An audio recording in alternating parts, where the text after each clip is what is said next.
नमस्कार, स्वागत है आप सभी का इंडिया न्यूज देख रहे हैं आप। मैं हूं आपके साथ पराग गुप्ता। सिंगू बॉर्डर पर आंदोलनकारियों के मंच के पास एक युवक का शव मिलने से सनसनी फैल गई। बताया जा रहा है कि शव का हाथ काटकर बैरिकेड से लटका दिया गया था। शव मिलने के बाद सिंगू बॉर्डर पर हंगामा शुरू हो गया। किसान आंदोलनकारियों के मंच के पास युवक की बर्बर तरीके से हत्या के मामले में कई खुलासे हुए हैं। मृतक की पहचान लखवीर सिंह के तौर पर हुई है। पुलिस सूत्रों के मुताबिक मृतक की पहचान लखवीर सिंह पुत्र हरनाम सिंह के तौर पर हुई है। हरनाम सिंह ने लखवीर को गोद लिया था और जब वो 6 महीने का था। हरनाम सिंह लखवीर के फूफा हैं, जबकि लखवीर के असल पिता का नाम दर्शन सिंह था। लखवीर की उम्र 35 से 36 साल थी और वो तरन तारण जिले के चीमा खुर्द का रहने वाला था। हत्या के मामले में एक निहंग ने शुक्रवार शाम को पुलिस के सामने सरेंडर कर दिया। निहंग सरबजीत सिंह ने दावा किया कि उसने ही हत्या की थी। पुलिस निहंग को शनिवार को कोर्ट में पेश करेगी।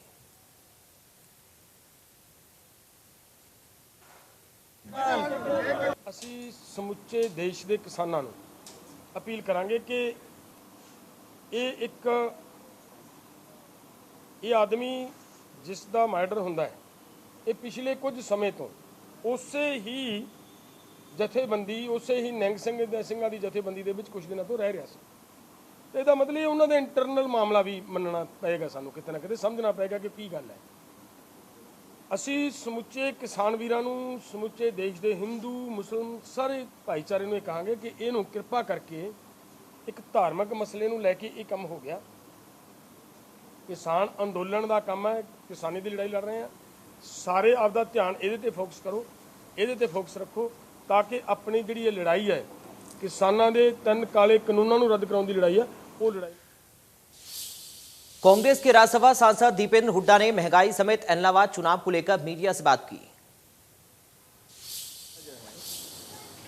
ये बेशर्म सरकार है, बेरहम भी है, बेशर्म भी है, इनको फर्क नहीं पड़ता। नहीं तो जिस बेइंतहाई से महंगाई ने आज गरीब आदमी का बजट बिगाड़ने का काम किया है, कोई भी सरकार हो कुछ संवेदना दिखाए।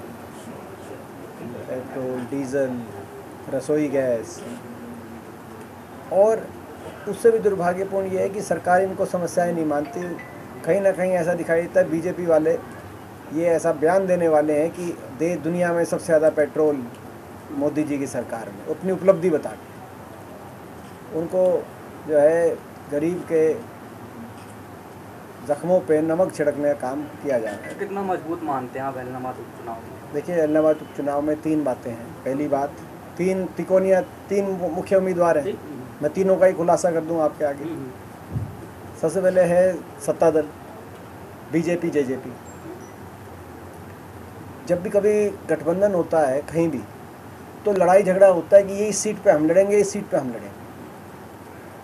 यहाँ पे इस बात का झगड़ा था, इस सीट पे तू लड़, इस सीट पे तू लड़, क्योंकि वो बच रहे थे।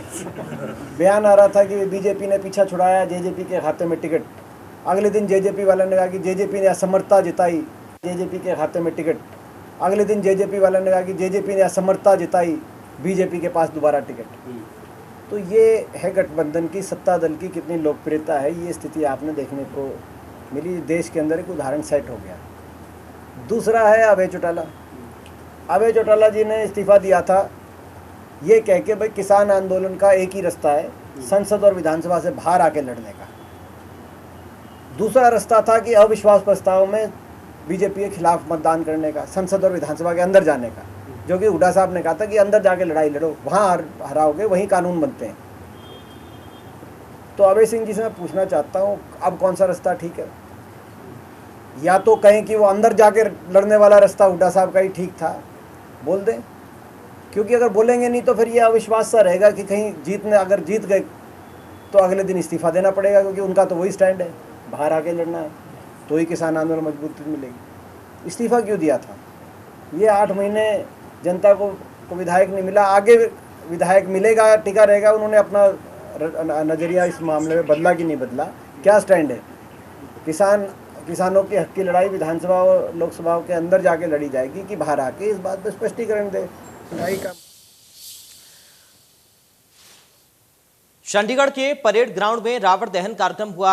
श्री रामलीला कमेटी की तरफ से कार्यक्रम आयोजित किया गया। कमेटी के संरक्षक पूर्व केंद्रीय मंत्री विनोद शर्मा कार्यक्रम में मौजूद रहे। इस दौरान श्री राम और रावण के बीच युद्ध को दिखाया गया। कार्यक्रम में मुख्य अतिथि के तौर पर फाइनेंस सेक्रेटरी IAS विजय जेदे मौजूद रहे।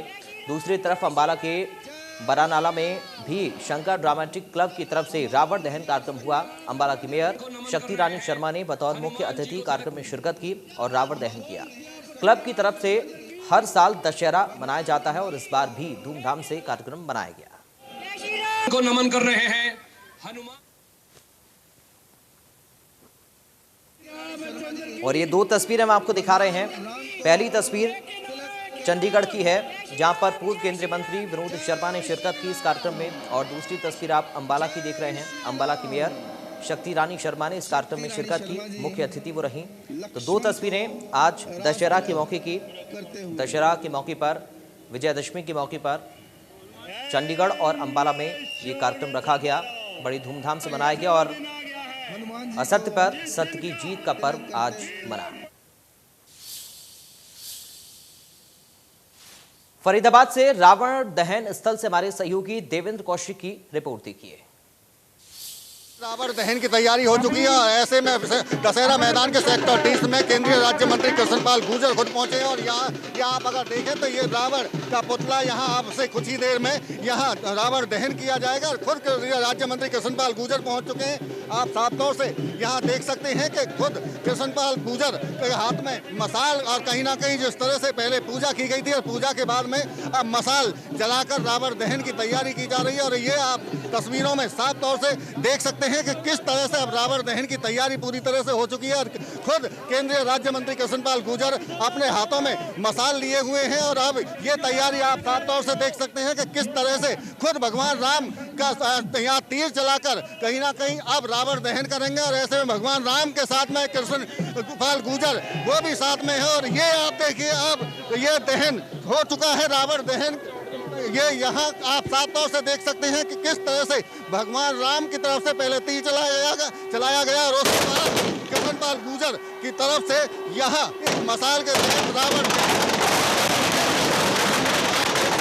किस तरह से यहाँ रावण दहन शुरू हो चुका है। और ये पहले से ही यहाँ काफी संख्या में, काफी तादाद में लोग पहुंच चुके थे। तो ऐसे में ये रावण का दहन अब यहाँ हो चुका है। जिस तरह से कहा जाता है कि बुराई पर अच्छाई की जीत का ये यहाँ एक सिंबल साफ तौर से संकेत देखते मिलता हुआ, और ये पूरी तरह से अब रावण का यहाँ दहन हो चुका है। साफ तौर से ये देखा जा सकता है कि किस तरह से यहाँ रावण का दहन हुआ है और कहीं ना कहीं जिस तरह से बुराई पर एक अच्छाई की जीत का प्रतीक यहाँ सामने सबके सामने दिखाई दिया।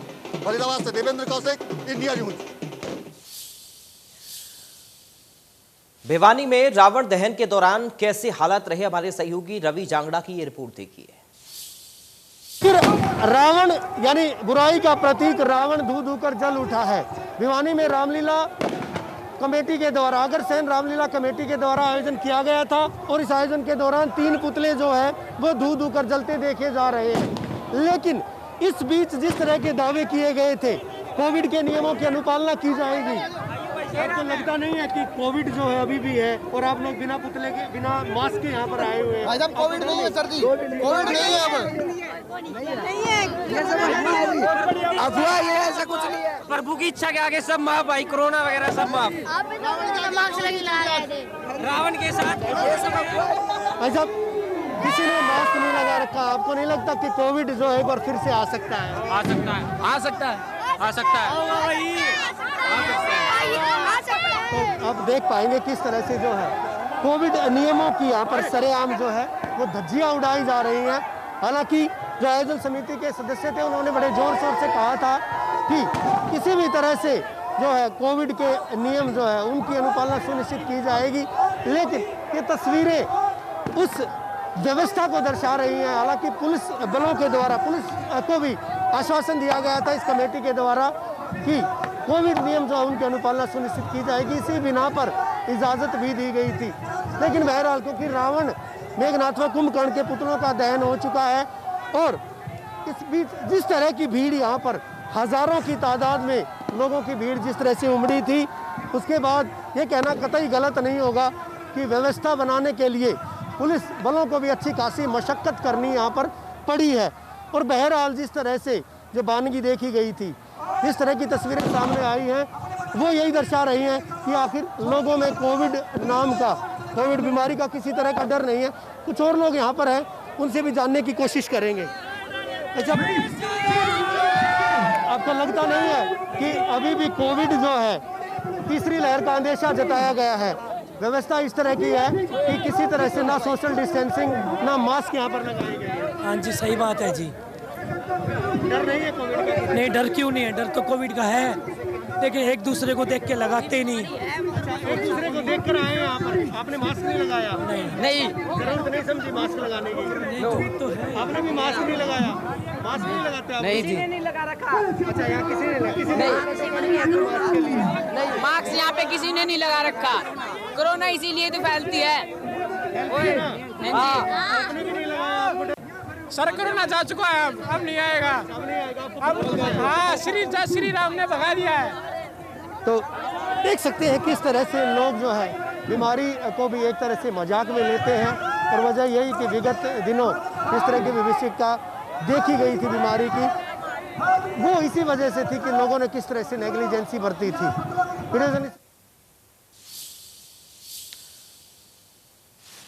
विधानसभा में नेता प्रतिपक्ष भूपेंद्र सिंह हुड्डा ने प्रदेशवासियों को दशहरा की शुभकामनाएं दी और सभी को भगवान श्री राम के जीवन से प्रेरणा लेने की बात कही। दशहरे के शुभ अवसर पर मेरी सबको, बहुत सभी हरियाणा वासियों को, देशवासियों को शुभकामनाएं हैं। सबका जीवन सुखमय हो। और दशहरा जो मनाया जाता है वो एक किस्म से प्रतीक है, अच्छाई की जीत है, बुराई की हार है। तो जितने उसकी बुराई छोड़कर अच्छाई पर चलें, इंसानियत पर चलें, सबका भला करें, यही मेरी शुभकामनाएं हैं। सभी समृद्ध हों, सुखी रहें और अपना देश भी, अपना प्रदेश भी दिन दुगनी रात चौगुनी तरक्की करे। तो फिलहाल 22 जिले 22 खबर में बस इतना ही। बाकी खबरों के लिए आप देखते रहिए इंडिया न्यूज।